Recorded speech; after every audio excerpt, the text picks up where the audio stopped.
زحلفه قربا معلتات حدا لعلواي بعل سلطان منغستي إكواتوريال غيني محبراو مراخبيتات توركب اندافصمه زرئي فيديوتات دحر مزرغحو ودايو كصاره دحر مصنح حجي مولو بمولو كاب سلطان تباررو كمزلو منغستي إكواتوريال غيني افليتو بعل حدارن ابقولعن زخنه بالتزار إبونغو نيغونغا مينستري فاينانس منغستي إكواتوريال غيني لعلواي بعل سلطان كوينو بصحفته مزتفلاليا دق انستيو وتوركب كفصم زرئي فيديوتات محبراو مراخبيتات تزرغحلي زلو كتل بريزيدنت تهاجر اتصوتاو فيديوتات اب إكواتوريال غيني وصاي كيترفه محبراو مراخبيتات عالم بسفيحو مستزرغحه اب ابيت صحفت منغستي زعينه تግባራት ዝፍጽሙ ሰባት ጽኑዕ ስጉምቲ ክወሰደሎም ምዃኑ ኣፍሊጡሎ እቶም ቪድዮታት ቀድሞ ምዝርግሖም ባልተዛር በብልሽውና ተጠርጢሩ ኣብ ርእሰ ከተማ ተሃገር ኣብ ዝርከብ ቤት ማእሰርቲ ነይሩ ኣብ ቤት ማእሰርቲ ኣብ ዝነበረሉ እዋን ኮምፒተሩ ተፈቲሹ እቲ ቪድዮታት ዝተረኽቦ ኮይኑ ክሳብ ሕጂ ግን እቲ ቪድዮታት ከይተዘርግሐ ንሱ ድማ ኣብ ስርሑ ክቕጽል ይጸኒሑ ይኹን እምበር ሕጂ እቶም ቪድዮታት ንምንታይ ተዘርጊሖም ብዝምልከት ይወጽ ኣብ ዘሎ ሓበሬታታት ምስ ፖለቲካዊ ምትህልላኽ ርክብ ክህልዎ ከም ዝኽእል ይግለጽ ኣሎ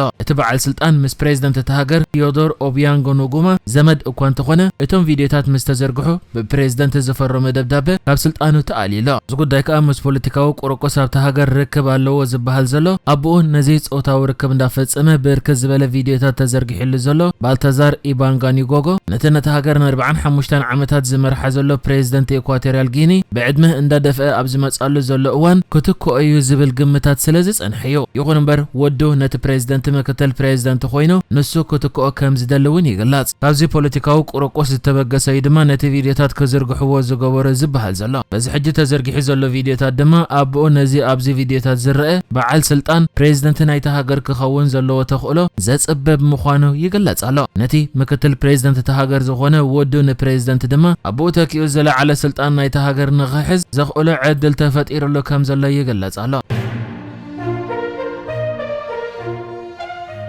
ሶማል በአሜሪካ ከባቢ 1.4 ቢልዮን ዶላር ዕዳ ተሰሪዝላ ሩፍታ ረኺባ ኣብ ዘላትሉ እዋን ሕጂውን ብጃፓን ከባቢ 9 ሚልዮን ዶላር ዕዳ ተሰሪዝላ ምህላው ተገሊጹ መንግስቲ ሶማሊያ ምስ መንግስቲ ጃፓን ድሕሪ ዝገበረ ስምዕ ጃፓን ነቲ 9 ሚልዮን ዶላር ዝበጽሕ ልቓሕ ክትሰርዝ ወሲና ዘላ እቲ ስምዕ ብወገን ሶማል ብሚኒስተር ፋይናንስ ብወገን ጃፓን ድማ በአምባሳደር ጃፓን ኣብ ኬንያ ኦጊሃራ ሂሮሺ ተፈሪሙ እዚ ንሶማል ልቓሕ ንምስራዝ ብዝተፈላለየ ሃገራት ዝግበር ዘሎ ምንቅስቓሳት أكل نايتي باريس كلب زبالة على قحة هجرات نسومال كاب عدا نمجلجال جله كاب عدا كسر رزاز زاتوه مبسعيو أورحي مجابيت كل التشحن عيسان 4 زن هجرات سومال بقوت أبان قدمت كتجسجس كاب زبال علامة جله كابتي نسومال زودو عدا كسر رزات تسمامي عنيرانيان مسرت سمعة دما أمريكا عدا مسرز دحر مجمرة جابان أمريكا تختي لحج ونسومال عدا سرزات لا منستر فاينانس الصومال مس أمباسادر جابان أب كينيا إتي ناي صومال عدا سرس مع دحر مفرامو منغستن حزبن تشاينا كنا مسغنوكم ندلي دحر مبال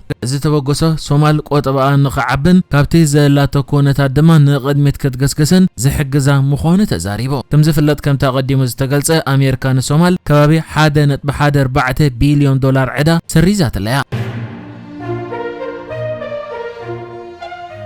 منقد داير إثيوبيا أب هاجر كونغو زمسرت زلو حدش منقد داير 4900 برك بمونان نبت منقد داير كلته بوينغ 737 800 اس زعينة نفرت بمسدد سراح كجمر كم زخونن أب مصاي دما نت منقد داير نمعباي توسخت نفرت كسدد مخانو انتغاليصو وانا اكايد السراح منقد داير إثيوبيا مسفنطاسو بزعبا زي منقد داير املكيتو هيبو ابزل حبريتا از منقد داير كم جمار متن بقللو نفرت كركب كصقم نبوريو سلازي نخا كلته بوينغ 737 800 اس زعينة نفرتي سددنا نت منقد داير كنا جمرا تنفرتي شم نايت حدش منقد داير كتقعلن درو حبر خلكايا جميران علوا دحر مبال اما جمرتا ات منقد داير اوشط كونغو طراي كنطف كم زخونه بدحري اغن ات منقد داير اند عبي اب زمصالو اوان توسختي نفرتي تواهيبو اب كونغو وصايون بررا كجمر يكبل تزاريبو ات حدش منقد داير اب كينشاسا مدبرو خغبر كوينو اير كونغو زبل شم تواهيبو ونكسرحيو منقد داير إثيوبيا ابزي حدش منقد داير ناي كونغو 4900 برك خونن كوينو ات زترفه 51 دما منغست كونغو كوننايو وانا كايد سرح ዝምራሕ መንገዲ ኣየር ኢትዮጵያ መስፍን ጣሰው መንገዲ ኣየር ኢትዮጵያ ኣብ ኣፍሪቃ ዝገብሮ ዘሎ ምንቅስቓሳት ብዝምልከት ኣብ ዝሃቦ ተወሳኺ መብርሂ መንገዲ ኣየር ኢትዮጵያ ብዙሓት ሃገራት ንናተን መንገዲ ኣየር ንኽህልወን ምስ መንግስታተን ንዘራረብ ኢና መንገዲ ኣየር ኣብ ምትካል እውን ክንተሓገዝ ድልዋት ኢና ብምባል ንመንገዲ ኣየር ኢትዮጵያ ኪኖት ዝውንኑ ዓብዪ መንገዲ ኣየር ኣብ ኣፍሪቃ እውን ኣብ ዝተፈላለየ መንገዲ ኣየራት ብርኪ ብምውናን ከዕብይዎ መደብ ከም ዘለዎ እውን ገሊጹ ኣሎ።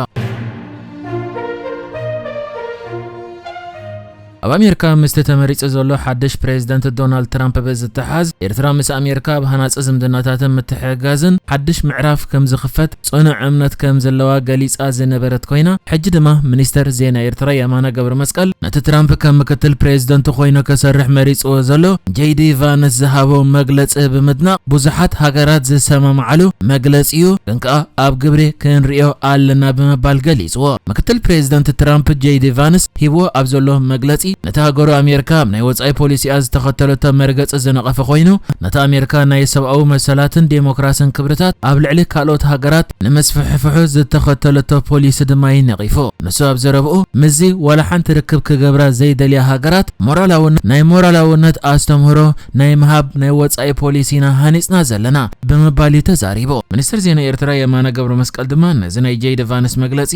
ሕዳሰ ዘለዎ ናይ ወጻኢ ፖሊሲ ኣረኣያ ኢሉ ድሕሪ ምግላጽ እቲ መርገፂ ከዓ ኩለን ኣብ ደቡባዊ ክፋል ዓለም ዝርከባ ነብሰን ዘኽብራ ሃገራት ዘሰማምዓሉ እዩ ብምባል ምስላ ናይ እንግሊዛውያን ኣሰኒዩ እዚ ናይ ጎስጓስ መግለጺ ኣብ ምግላጽ ጭቡጥ ፖሊሲ ኣብ ዝመጽእ እዋን ከመይ ከም ዝሰርሕ ግን ክንርኢ ኢና ኢሉ። ትራምፕ ፕሬዚደንት ኮይኖም ምስ ተመረጸ ብወገን ኤርትራ ተሰዲድሉ ኣብ ዝነበረ ናይ እንኳ ሓጎሰካ መልእኽቲ ኣብዚ ተስፉው ህሞትን ታሪኻዊ ምልሶትን የውሃና ንብለካ ድሕሪ ምባል ዘለናዮ ግዜ ኣህጉራዊ ሰላም ልዕሊ ዝኾነ ካልእ እዋን ኣዝዩ ኣገዳሲ ኮይኑ ከም ዘሎ ብምጥቃስ ኣብዚ ወሳኒ ጉዳይ እዚ ዘለካ ጉሉጽ መርገፂ ንምትግባር ሰናይ ምንዮት እገልጸልካ ዝብል ዝነበረ ኮይኑ ኣብ ሃናፂ ዝምድናታት ኤርትራን ሕቡራት መንግስታት ኣሜሪካን ሓድሽ ምዕራብ ከም ዝኽፈት ድማ ጽኑዕ እምነት ከም ዘሎ ኣብቲ ደብዳቤ ተጠቒሱ ነይሩ እዩ።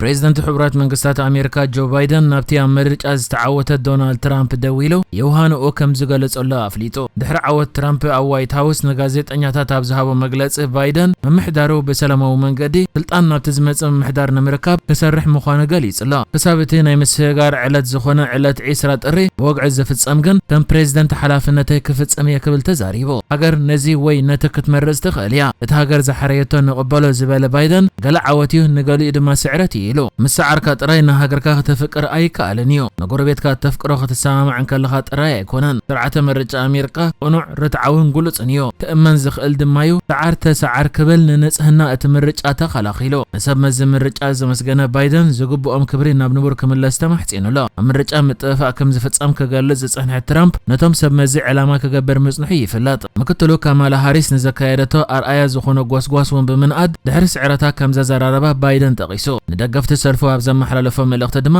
መኻልፍ ዘይተርፍዮ ተስፋ ምቑራጽ ግን ይቕረ ዘይበሃሎ እዩ ብምባል እምነትኩም ኣይተጥፍኡ ክብል ኣተባቢዑ ኣሎ። ንሕጂ ዝተዳለወ ዜናታት እዚ ነይሩ። ብካልእ ክሳብ ንራኸብ ሰላም ንዓኹም።